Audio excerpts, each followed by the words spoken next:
Cerita Silat Online Channel mempersembahkan serial Pendekar Raja Wali Sakti, episode Naga Merah, bagian 4. Malam gelap yang dingin menyelimuti seluruh lembah bunga bangkai. Angin bertiup sedikit keras menyebarkan aroma tidak sedap. Sepanjang hari di lembah ini selalu tercium bau seperti bangkai. Dan setiap setahun sekali di lembah ini selalu tumbuh sejenis bunga yang menyebarkan bau busuk selama 7 hari. Itulah sebabnya lembah ini dinamakan Lembah Bunga Bangkai. Tidak ada seorang pun yang bersedia tinggal di situ. Masuk ke daerah sekitar lembah ini pun enggan. Ki Rangkuti berdiri tepat di tengah-tengah batu besar menantang Sang Dewi Malam yang berada tepat di tengah-tengah atas kepala. Sudut ekor matanya melirik Dewa Pedang Emas dan bayangan malaikat yang bersembunyi agak jauh dan tempatnya berdiri. Hik hik hik. Tiba-tiba terdengar suara tawa mengikik menggema ke seluruh dataran lembah bunga bangkai ini. Ki Rangkuti memiringkan sedikit kepalanya, mencoba mencari arah suara tawa tadi. Belum juga dapat menentukan arahnya, tiba-tiba berkelebat sebuah bayangan merah keluar dari gerumbul semak belukar di depan laki-laki tua itu. Nyi Rongkot. Ki Rangkuti terkejut begitu mengetahui siapa yang kini berdiri di depannya. Hik hik hik. Kau masih ingat aku, Pendekar Jari Baja? Lama sekali kita tidak pernah lagi bertemu. Perempuan tua yang masih kelihatan garis-garis kecantikannya itu menyebut julukan Ki Rangkuti. Memang pada masa mudanya dulu ketika malang melintang dalam rimba persilatan, Ki Rangkuti punya julukan Pendekar Jari Baja. Karena dia punya satu jurus yang membuat ke-10 jari-jari tangannya sekuat baja tidak ada lawan yang mampu menandingi jurus yang dinamakan 10 jari baja itu. Kau membawa kedua sahabatmu. Kenapa mereka bersembunyi seperti tikus? Undanglah mereka ke sini agar bisa jadi saksi pada malam ini, kata Nyi Rongkot setengah bergumam. Dewa Pedang Emas dan bayangan malaikat yang mendengar semua kata-kata itu jadi terkejut juga. Tidak disangka sama sekali kalau Nyi Rongkot mengetahui kehadiran mereka di lembah bunga bangkai ini. Merasa kehadirannya sudah diketahui, kedua orang itu keluar dan tempat persembunyiannya. Mereka melangkah menghampiri dan berhenti setelah jaraknya dengan Ki Rangkuti sekitar 3 batang tombak lagi. Nyi Rongkot mengikik kecil melihat kedua sahabat Ki Rangkuti sudah menampakkan diri. Apa maksudmu meminta aku datang ke sini, Nyi Rongkot? Tanya Ki Rangkuti. Aku hanya meminta anakku, sahut Nyi Rongkot. Ki Rangkuti mendengus keras mendengar jawaban yang memang sudah diduga sebelumnya ketika perempuan itu muncul. Sedangkan Dewa Pedang Emas dan bayangan malaikat terkejut sekali mendengarnya. Dia tidak tahu maksud kata-kata Nyi Rongkot barusan. Mereka memang sudah mengetahui siapa perempuan berbaju serba merah ini. Nyi Rongkot masih terhitung saudara sepupu Ki Rangkuti. Dulu ketika sama-sama masih muda, mereka tidak pernah akur dalam setiap langkah. Di samping itu, jalan hidup mereka berdua memang saling bertentangan. Ki Rangkuti dikenal sebagai pendekar jari baja yang berjalan lurus. Sedangkan Nyi Rongkot sampai sekarang masih malang melintang dengan julukan ular betina. Itulah sebabnya kenapa pada waktu puncak acara peresmian Padepokan Jatiwangit, Ki Rangkuti kelihatan tidak menyukai kehadiran Nyi Rongkot. Dia bukan anakmu, Nyi Rongkot. Dia tidak pernah kenal siapa ibunya yang sebenarnya. Kau mencampakkan begitu saja saat dia memerlukan kasih sayang seorang ibu. Apakah pantas kau meminta dan mengakuinya sebagai anak? Tidak. Sekar Telasih bukan anakmu. Dia anakku. Aku yang merawat dan membesarkannya sejak masih bayi merah. Ki Rangkuti membeberkan semuanya dengan suara keras dan tegas.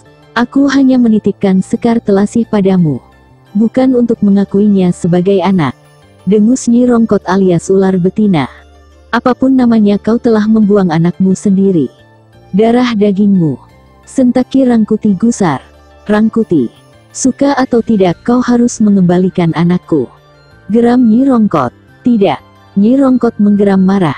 Matanya menyala-nyala menatap tajam pula. Sementara dua orang yang berdiri di belakang Ki Rangkuti perlahan-lahan melangkah mundur menjauh. Mereka tidak ingin ikut campur dalam urusan yang bersifat pribadi ini.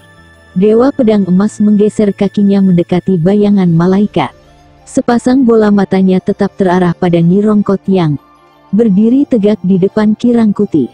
Beberapa saat lamanya suasana di lembah bunga bangkai ini jadi sepi senyap. "Kau mengetahui persoalan itu, bayangan malaikat?" tanya Dewa Pedang Emas berbisik. "Tidak, aku sendiri agak terkejut juga mendengarnya," sahut bayangan malaikat terus terang. "Tidak kusangka kalau Sekar Telasi anak ular betina," Dewa Pedang Emas setengah bergumam. "Segalanya bisa terjadi dalam dunia ini," sahut bayangan malaikat. "Ya, dan kita tidak mungkin mencampurinya." "Benar, sebaiknya kita hanya menjadi saksi saja." Dewa Pedang Emas dan bayangan malaikat duduk di bawah pohon yang besar dan rindang. Dua pasang mata tetap tertuju ke depan. Dengan telinga terpasang lebar mendengarkan semua pembicaraan yang sudah menghangat. Sementara itu Nyi Rongkot menyumpah-nyumpah kesal karena Ki Rangkuti masih tetap tidak ingin menyerahkan Sekar Telasi. Begitu marahnya ia sehingga seluruh otot-otot lengannya menegang bersembulan. Wajahnya semakin memerah saga menahan kemarahan. Sedangkan Ki Rangkuti yang mengenal persis watak saudara pupunya ini sudah bersiap-siap jika Nyi Rongkot main kekerasan. "Aku beri kesempatan sekali lagi, Rangkuti. Pilih salah satu, serahkan Sekar Telasi atau kau mati," kata Nyi Rongkot mengancam. "Sekali aku bilang tidak, tetap tidak," sahut Ki Rangkuti tegas. "Kau memilih mampus, Rangkuti," geram Nyi Rongkot. "Itu lebih baik, berarti kau sengaja membiarkan Sekar Telasi jatuh ke tangan Buto Dungkul." Sinis suara Ki Rangkuti. "Hahaha." Nyi Rongkot tertawa terbahak-bahak mendengar perkataan Ki Rangkuti. "Dasar kakek tua jompo. Sudah pikun masih sok jual laga. Apakah kau tidak ingat dengan surat pertamaku? Heh. Setan demit. Rupanya kau bersekutu dengan manusia liar itu." Geram Ki Rangkuti menyadari apa yang telah terjadi selama ini. "Hik hik hik." Nyi Rongkot hanya tertawa mengikik. "Kubunuh kau iblis," geram Ki Rangkuti. "Kau tidak akan mampu, Rangkuti." "Yeah." Ki Rangkuti yang sudah muak melihat tingkah saudara sepupunya ini langsung melompat menyerang. Kedua tangannya bergerak cepat, mengarah ke bagian-bagian tubuh Nyi Rongkot begitu kakinya menjejak tanah. Mendapat serangan yang cepat disertai pengerahan tenaga dalam membuat Nyi Rongkot berkelit sambil mengebutkan tongkat berbentuk ularnya. Pertarungan dua saudara yang bertentangan itu berlangsung cepat dengan menggunakan jurus-jurus maut dan berbahaya. Dalam waktu yang tidak terlalu lama pertarungan sudah berjalan tidak kurang dan 10 jurus. Namun sampai saat ini belum ada yang kelihatan terdesak. Pertarungan masih berjalan seimbang dan cepat. "Kau melihat ada kejanggalan dalam pertarungan itu, bayangan malaikat?" tanya Dewa Pedang Emas. "Ini bisa berbahaya kalau Rangkuti tidak cepat menyadarinya," gumam bayangan malaikat. Cara bertarung ular betina yang ogah-ogahan itu rupanya juga disadari oleh Ki Rangkuti. Hal ini bukannya membuat Ki Rangkuti jadi enggan, tapi malah semakin bernafsu untuk menjatuhkan lawan. Dia merasa kalau ular betina yang tidak sungguh-sungguh hanya meremehkan dirinya saja. Pada satu ketika, tangan kanan Ki Rangkuti menerobos masuk ke arah dada ular betina. Begitu cepatnya sodokan tangan itu sehingga membuat perempuan tua itu jadi terkejut. Buru-buru diangkat tongkatnya dan disilangkan ke dada. Uts! Ki Rangkuti yang sudah mengetahui kehebatan tongkat ular Nyi Rongkot segera menarik tangannya kembali. Dia tahu kalau tongkat itu mengandung racun yang sangat mematikan. Hanya pemiliknya saja yang kebal terhadap racun tongkat maut itu. Begitu menarik tangannya pulang, secepat kilat Ki Rangkuti mengangkat kakinya, mengibas ke arah pinggang. Nyi Rongkot menarik tongkatnya ke samping menjaga pinggangnya dari sepakan kaki lawan. Lagi-lagi serangan Ki Rangkuti gagal total sebelum mencapai tujuan. "Keluarkan keris pancangamu, Rangkuti," seru Nyi Rongkot. Selesai berkata begitu Nyi Rongkot mengibaskan ujung tongkatnya mengarah ke dada lawan. Begitu cepatnya kibasan itu sehingga membuat Ki Rangkuti tidak bisa lagi menghindar. Jalan satu-satunya adalah menangkis. Padahal dia sekarang dalam keadaan kosong, tanpa senjata. Secepat kilat Ki Rangkuti mencabut kerisnya yang berlekuk 5. Tring. 2 senjata beradu keras tepat di depan dada Ki Rangkuti. Bunga-bunga api memercik begitu 2 senjata beradu. Pada saat itu juga Ki Rangkuti merasakan tangannya bergetar kesemutan. Buru-buru dia melompat mundur 3 langkah. Hik hik hik. Nyi Rongkot terkikik dengan tongkat menyilang di depan dada. Bola matanya berbinar melihat keris hitam legam tergenggam di tangan Ki Rangkuti. Tatapannya tertuju pada ujung keris yang berlekuk 5. Dari ujungnya yang runcing mengepulkan asap hitam yang sangat bau menyengat hidung. Tidak ada seorang pun yang sanggup bertahan lama mencium bau busuk yang terpancar dari keris pancanaga itu. Nyi Rongkot menghirup dalam-dalam uap busuk yang tersebar di sekitarnya. Cuping hidungnya kembang kempis seolah tengah menikmati bau yang harum menyegarkan. Jelas sekali kalau dia begitu kesenangan menghirup bau busuk yang keluar dari keris pancanaga milik Ki Rangkuti. Sementara 2 orang yang duduk di bawah pohon mulai mengerahkan hawa murni untuk menghalau bau busuk yang semakin lama semakin menyengat hidung. Kalau mereka orang biasa atau hanya memiliki tingkat kepandaian pas-pasan mungkin sudah sejak tadi muntah-muntah dan pingsan, dan begitu melihat Nyi Rongkot seperti kenikmatan menghirup udara busuk mata mereka jadi terbelalak. Seperti tidak percaya dengan penglihatan sendiri. Gila, bagaimana mungkin dia bisa tahan oleh asap pancanaga? Dengus Ki Rangkuti keheranan melihat Nyi Rongkot sedikit pun tidak terpengaruh oleh uap berbau busuk itu. Ah, segar sekali rasanya, desah Nyi Rongkot sambil menghirup udara yang berbau busuk dalam-dalam. Hes, hih. Ki Rangkuti menarik napas dalam-dalam, lalu menghembuskannya dengan kuat. Bersamaan dengan itu, secepat kilat dia melompat sambil menghunus kerisnya. Uap hitam mengepul tebal keluar dari kelima lekukan keris berwarna hitam kelam itu. Nyi Rongkot memiringkan tubuhnya sedikit ke kanan, tusukan keris itu lewat sedikit di depan dadanya. Lalu dengan cepat dihentakkan. Tongkatnya menghalau keris pancanaga. Terak. Ah. Ki Rangkuti memekik tertahan. Tanpa dapat dicegah lagi, keris dalam genggamannya terpental tinggi ke udara. Dan pada saat itu meluncur sebuah bayangan menyambar keris pancanaga yang melayang deras ke angkasa. Ki Rangkuti melenting 2 kali berputar di udara lalu mendarat dengan kaki sempoyongan sejauh 2 tombak dari ular betina itu. Nyi Rongkot yang melihat ada sebuah bayangan meluncur deras menyambar keris pancanaga langsung melesat cepat mengejar bayangan itu. Ujung tongkatnya terhunus mengarah ke bayangan yang sudah menyambar keris hitam di udara. Buk! Ih! Nyi Rongkot terpekik. Tanpa dapat dicegah lagi tubuhnya meluruk deras ke bawah. Namun dengan manis sekali mampu menjejak tanah dengan kedua kakinya. Bayangan itu juga menukik deras turun ke bawah. Nyi Rongkot menggeram hebat dengan bola mata memerah nyalang. Setan! Seorang laki-laki muda dan tampan berdiri tegak di antara 2 tokoh sakti yang tadi bertarung sengit. Di tangan kanannya tergenggam keris hitam pancanaga. Tampak di punggungnya bertengger sebilah pedang bergagang kepala Raja Wali. Dengan baju rompi putih, sudah dapat dikenali siapa pemuda tampan gagah itu. Dia pendekar Raja Wali Sakti. Pendekar Raja Wali Sakti atau Rangga, menatap Nyi Rongkot sebentar, lalu beralih pada Ki Rangkuti yang berdiri sambil memegangi tangan kanannya sendiri. Tampak darah mengucur dari jari-jari tangannya. Luka di tangannya terjadi akibat hentakan keras disertai tenaga dalam yang cukup sempurna dari tongkat ular Nyi Rongkot tadi. Kau terkena racun berbahaya, Paman, kata Rangga sambil melangkah menghampiri. Ki Rangkuti membiarkan saja tangannya dipegang oleh pendekar Raja Wali Sakti itu. Jari-jari tangan Rangga bergerak cepat menotok sekitar pergelangan tangan yang mulai membiru kehitaman. Lalu diserahkan keris pancanaga pada Ki Rangkuti. Tentu saja laki-laki tua itu jadi keheranan dengan sikap anak muda yang jelas-jelas berpihak kepadanya. Keluarkan darah yang mengandung racun. Gunakan pisau biasa, kata Rangga. Belum sempat Ki Rangkuti mengucapkan apa-apa pendekar Raja Wali Sakti sudah meninggalkannya. Rangga melangkah menghampiri.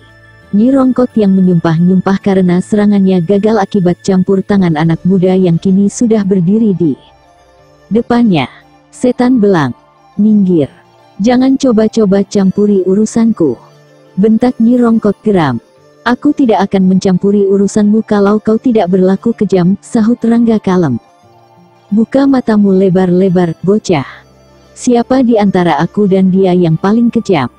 Sini, suara Nyi Rongkot. Aku sudah tahu semua dan sudah berada di sini sebelum kalian semua datang. Tidak sepatutnya kau menuntut dengan cara begitu.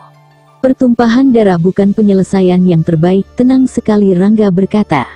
Edan, monyet buntung. Sebutkan gurumu. Lancang sekali kau berkhotbah di depanku. Apa matamu sudah buta sehingga tidak melihat? Siapa yang ada di depanmu heh? Merah pada muka Nyi Rongkot. Kata-kata pendekar Raja Wali Sakti yang tenang sangat tepat menusuk jantung. Rangga tahu siapa yang berdiri di depannya ini. Dia seorang tokoh tua yang pilih tanding. Tapi jelas Rangga tidak bisa melihat kekejaman berlangsung di depan matanya. Aku tahu siapa kau. Perempuan tua yang berjuluk ular betina. Perempuan yang tidak mau mengakui darah dagingnya sendiri. Apakah pantas setelah kau menyerahkan anakmu sendiri, lalu kau meminta kembali dengan cara paksa? Membunuh 10 orang yang tidak berdosa. Dan sekarang kau hampir membunuh orang yang mengurus dan membesarkan anakmu. Semua orang pasti akan mengutukmu, Nyi Rongkot. Bedegul. Berani kau berkata begitu padaku? Anak kecil pun akan mengatakan begitu padamu. Setan. Kau harus mampus. Selesai memaki Nyi Rongkot berteriak nyaring. Tongkatnya dikebutkan dengan cepat sambil melompat menerjang pendekar Raja Wali Sakti. Kemarahan yang sudah meluap membuat ular betina itu langsung menyerang dengan jurus-jurus maut. Tongkat berbentuk ular berkelebatan cepat menimbulkan suara angin menderu-deru di sekitar tubuh pendekar Raja Wali Sakti. Setiap kibasannya mengandung hawa dingin menusuk tulang. Hawa yang mengandung uap racun dahsyat mematikan. Tapi semuanya tidaklah berarti sama sekali bagi pendekar Raja Wali Sakti yang kebal terhadap segala jenis racun. Dalam tubuh Rangga sudah mengandung zat penangkal segala jenis racun yang sudah menyatu dalam aliran darahnya. 20 tahun tinggal di lembah bangkai, selama itu pula hanya memakan jamur yang mengandung khasiat penawar segala jenis racun. Baca serial Pendekar Raja Wali Sakti dalam kisah iblis lembah tengkorak. Ular betina semakin mengkelap melihat lawannya tidak terpengaruh sama sekali dengan uap racun yang keluar dan tongkat saktinya. Biasanya tidak ada seorang lawan pun yang sanggup melayani kalau jurus tongkat beracun sudah keluar dalam 10 jurus. Tapi kini, sudah lebih dari 10 jurus pendekar Raja Wali Sakti itu masih mampu menandinginya. Bahkan tidak sedikit pun kelihatan terdesak. Malahan tidak jarang memberikan serangan balasan yang cukup berbahaya. Mampus kau hih. Dengus Nyi Rongkot geram. Seketika diputar tongkatnya dengan cepat dari bawah ke atas. Rangga hanya menundukkan kepalanya sedikit dan tongkat itu mendesing di atas kepalanya. Begitu serangannya lewat menerpa angin, Nyi Rongkot cepat menarik tongkatnya sedikit dan dengan kecepatan kilat ditusukkan tepat ke arah dada Rangga. Pendekar muda ini memiringkan tubuhnya ke kanan. Ujung tongkat itu lewat di depan dadanya. Dengan jarinya disentil tepat pada ujung tongkat yang runcing. Nyi Rongkot terkejut karena dari ujung tongkat sampai pangkal lengannya bergetar ketika ujung tongkatnya tersentil. Kurang ajar, hih. Nyi Rongkot mengumpat sambil cepat-cepat menarik kembali tongkatnya. Tepat ketika Nyi Rongkot menarik pulang tongkat ularnya, kaki Rangga melayang deras ke atas. Buk! Tanpa dapat dicegah lagi kibasan. Kaki yang cepat bagai geledek itu menghantam dadanya. Nyi Rongkot mengeluh pendek. Tubuhnya terdorong 3 langkah ke belakang. Cepat digerakkan tangannya untuk menghilangkan rasa sesak yang menyelimuti dadanya. Rangga berdiri tegak bertolak pinggang. Bibirnya tersenyum tipis mengejek. Nyi Rongkot mendengus geram langsung menyilangkan tongkatnya di depan dada, kemudian dengan cepat diputarnya tongkat itu bagai baling-baling. Suara angin menderu-deru bagai hendak ada badai topan. Dengan tiba-tiba perempuan tua itu menghantam ujung tongkatnya ke tanah. Lalu secepat kilat dia memindahkan ujung tongkat ke dalam genggaman. Pelan-pelan tangannya mengangkat tongkat itu. "Naga merah!" teriak Nyi Rongkot tiba-tiba. Bersamaan dengan terdengarnya teriakan itu, mendadak tongkat sakti ular betina berubah jadi seekor ular berwarna merah menyala. Rangga tersentak kaget, dan langsung melompat mundur sejauh 1 batang tombak. Ular di tangan Nyi Rongkot meliuk-liuk dengan suara mendesis-desis. Dari mulutnya keluar asap kemerahan seirama dengan suara desisannya. "Celaka! Anak muda itu bisa mati!" Sentaki Rangkuti yang kini sudah didampingi oleh 2 sahabatnya. "Jarang sekali Nyi Rongkot mengeluarkan ilmu naga merahnya," gumam Dewa Pedang Emas. "Kita harus mencegah sebelum terlambat," kata bayangan malaikat. "Mustahil. Ilmu naga merah tidak bisa ditarik sebelum mendapatkan korban," dengus Ki Rangkuti. 2 orang yang berdiri mengapit Ki Rangkuti terdiam. Mereka memang sudah mendengar kehebatan ilmu naga merah. Kalau Nyi Rongkot sudah mengeluarkannya, sulit untuk ditarik kembali sebelum jatuh korban. Mereka hanya terdiam memandang iba pada pendekar Raja Wali Sakti. Sambil melompat cepat, Nyi Rongkot melepaskan tongkatnya yang sudah berubah jadi ular berwarna merah darah. Ular itu meluncur cepat mengarah ke dada pendekar Raja Wali Sakti. Hanya dengan memiringkan tubuhnya sedikit ke samping, ular itu lewat di depan dada. Namun belum juga Rangga merubah posisinya, kaki Nyi Rongkot melayang deras. Buk! Rangga tidak bisa berkelit lagi. Punggungnya terhajar tendangan keras yang disertai pengerahan tenaga dalam. 3 langkah pendekar Raja Wali Sakti itu terdorong ke depan. Lalu dengan cepat dia berputar sambil mengembangkan kedua tangannya ke samping. Kedua tangan membentang lebar, bergerak cepat diikuti geseran kaki yang menyurut tanah. Wut wut! Pendekar Raja Wali Sakti mengebutkan kedua tangannya bergantian. Begitu cepatnya kibasan tangan yang disertai gerakan tubuh yang lincah membuat Nyi Rongkot sedikit kerepotan menghindari serangan jurus sayap Raja Wali membelah mega.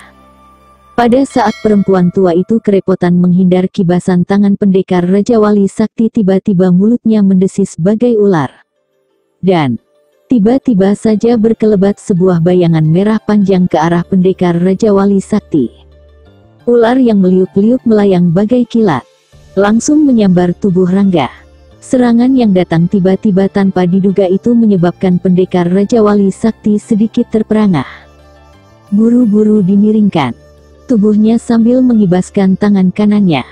Ular merah jelmaan tongkat Nyi Rongko meliuk membentuk putaran dengan kepala, meluruk deras ke arah pundak. Keras. Ah! Rangga memekik tertahan.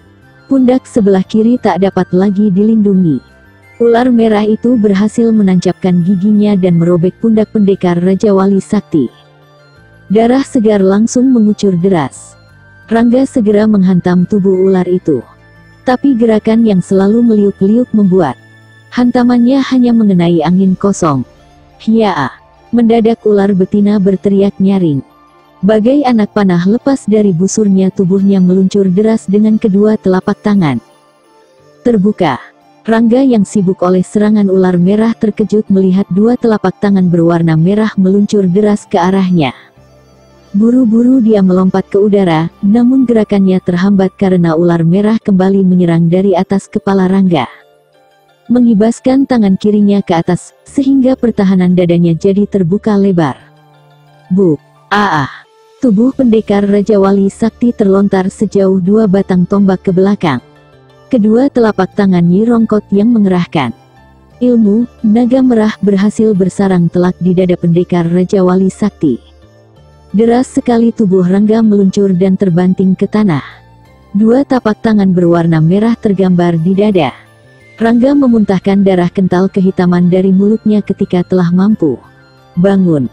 Seluruh bagian rongga dadanya terasa nyeri dan sesak, sebentar digerak-gerakkan tangannya menghimpun hawa mumidi dalam tubuhnya, lalu berdiri tegak dengan mata menatap tajam Nyi Rongkot. Ular merah membelit tangan kanan perempuan tua itu. Dadaku! Rangga mengeluh. Dadanya terasa nyeri dan sesak sekali. Sepertinya seluruh tulang-tulang dadanya remuk. Hawa mumi yang dialirkan ke rongga dada membuatnya kembali memuntahkan darah kental kehitaman. Saat pendekar Raja Wali Sakti itu tengah bergelut dengan rasa nyeri di dada, mendadak Nyi Rongkot sudah melompat bagai kilat menyerang lagi. "Mampus kau bocah setan!" teriak Nyi Rongkot. Rangga berkelit sambil mengempos ilmu meringankan tubuhnya. Kemudian dia berlari. Lari kencang mengelilingi ular betina itu. Sambil berlari berkeliling, pendekar Raja Wali Sakti mengeluarkan jurus andalan yang terakhir, yaitu 1000 Raja Wali. Sungguh luar biasa tubuh pendekar Raja Wali Sakti, bagaikan berjumlah 1000 orang banyaknya mengepung lawan. Nyi Rongkot tampak tenang-tenang saja menghadapi kepungan 1000 orang pendekar Raja Wali Sakti. Hehehe, Nyi Rongkot malah tertawa terkekeh. "Yeah!" Satu jeritan keras terdengar melengking tinggi. Bersamaan dengan itu kedua tangan Nyi Rongkot terangkat ke atas. Ular merah bergerak cepat memutari kedua tangan yang jari jemarinya bergerak-gerak. Tampak kedua tangan ular betina itu seperti dikelilingi sinar merah. "Bubar!" teriak Nyi Rongkot tiba-tiba. Seketika itu juga dari gulungan sinar merah di tangan ular betina itu memijar percikan bola-bola api ke segala penjuru.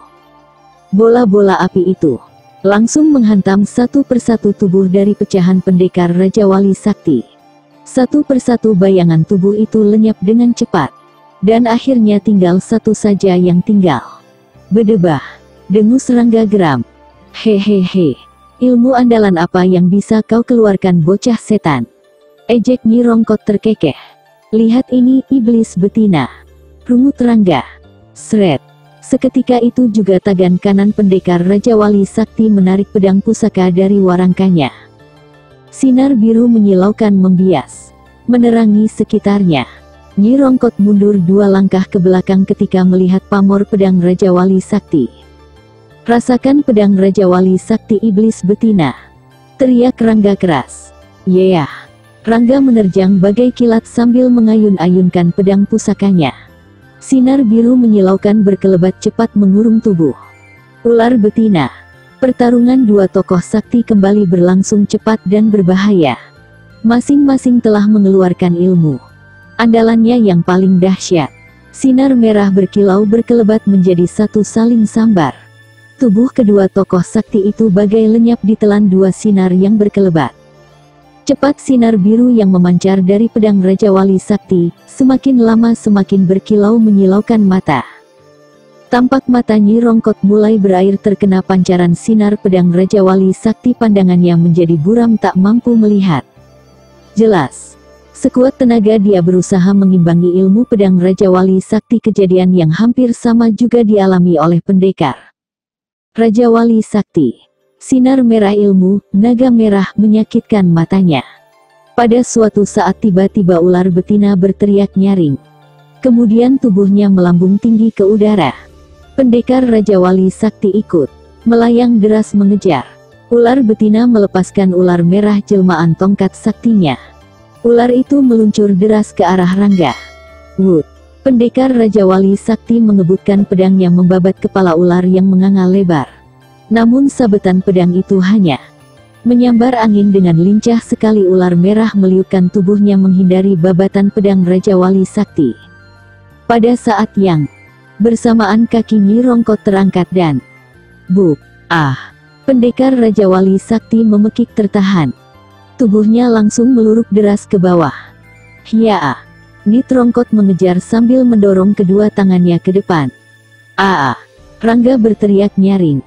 Kedua telapak tangan Nyi Rongkot yang merah berhasil telak memukul punggung pendekar Raja Wali Sakti itu. Tak ampun lagi Rangga. Jatuh keras di tanah. Tubuhnya bergulingan membentur batu besar. Pedang Raja Wali Sakti terlepas dari genggamannya.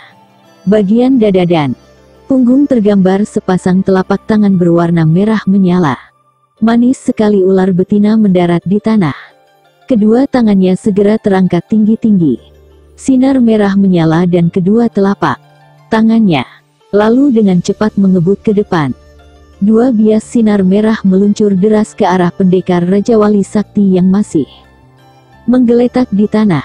Rangga menjerit-jerit ketika sinar merah menggulung tubuhnya. Dia menggeliat-geliat di tanah dengan seluruh tubuh terbalut warna merah. Pohon-pohon dan batu hancur berantakan diterjang tubuh pendekar Raja Wali Sakti yang bergulingan sambil berteriak-teriak keras. Cahaya merah menyala masih mengurung dirinya. Hahaha. Nyi Rongkot tertawa terbahak-bahak. Mampus kau bocah setan. Kraak. Tiba-tiba terdengar suara raungan menggelegar. Mendadak satu bayangan besar dan hitam melesat cepat menukik dari atas. Nyi Rongkot terkejut ketika tiba-tiba merasakan sapuan angin bagai topan mengarah ke tubuhnya. Secepat kilat dia melompat menghindari sapuan deras itu. Nyi Rongkot berputar 2 kali di udara, tubuhnya agak limbung saat kakinya menjejak tanah. Angin bagai badai topan yang hampir melontarkan tubuhnya lewat hanya beberapa jengkal saja. Mata Nyi Rongkot membelalak lebar setelah melihat seekor Raja Wali raksasa melayang-layang di atas tanah dengan kecepatan tinggi. Suaranya menggelegar memekakkan telinga seakan ingin meruntuhkan lembah bunga bangkai ini. Nyi Rongkot segera menuding ular merah yang bergerak-gerak di tanah dengan jari telunjuknya. Seketika itu juga sinar merah meluncur langsung menerpa ular merah itu. Has! Desisan keras terdengar. Tiba-tiba saja ular yang tadinya sebesar tongkat berubah membesar. Setelah tubuhnya mencapai sebesar batang pohon kelapa, langsung menyerang burung Raja Wali Sakti. Itulah ilmu tingkat akhir naga merah. Ular itu menjadi besar seperti seekor naga berwarna merah menyala. Lidah-lidah api menyembur dari lubang hidung dan mulutnya. Kraak! Raja Wali memekik keras. Seketika tubuhnya melesat ke udara lalu kembali menukik deras ke arah kepala naga. Semburan api keluar saat cakar-cakar Raja Wali raksasa hampir mencapai kepala naga merah itu. Secepat kilat burung raksasa itu berkelit dari sambaran api langsung meluruk menghantam tubuh naga merah. Uyar naga merah itu menggerung dahsyat begitu paruh burung Raja Wali raksasa menyobek kulit tubuhnya. Belum sempat balas menyerang, tahu-tahu cakar burung raksasa itu sudah mencengkeram kuat. Sayap yang lebar mengepak kencang menimbulkan suara angin yang keras menderu. Nyi Rongkot yang melihat ular naga jelmaan tongkat saktinya terangkat naik, segera melompat menerjang burung Raja Wali raksasa.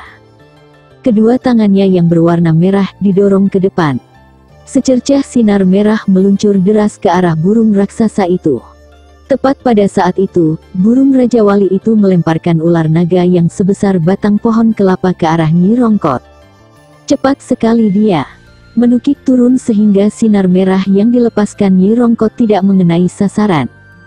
Sayap Raja Wali raksasa yang besar mengibas. Dan, Nyi Rongkot terpekik. Dalam keadaan tubuh masih di udara, ular betina tidak bisa berkelit. Dengan telak sayap Raja Wali itu menghantam tubuhnya. Nyi Rongkot terpelanting keras jatuh ke tanah. Bersamaan dengan itu, ular naga ciptaannya juga meluruk menghantam tubuhnya. Nyi Rongkot meraung keras sambil menggelimpang keluar dari himpitan badan ular yang besar dan berat. Graoh! Raja Wali raksasa memekik nyaring. Bagai kilat tubuhnya melesat menyambar tubuh pendekar Raja Wali Sakti dan pedang pusaka yang menggeletak di tanah. Tubuh Rangga serta pedang pusaka itu dicengkeram dengan jari-jari kakinya. Hanya sekejap mata saja burung Raja Wali raksasa itu telah membumbung tinggi ke angkasa. Selanjutnya episode Naga Merah bagian 5. Masih bersama cerita silat online channel. Jangan lupa like and subscribe. Terima kasih.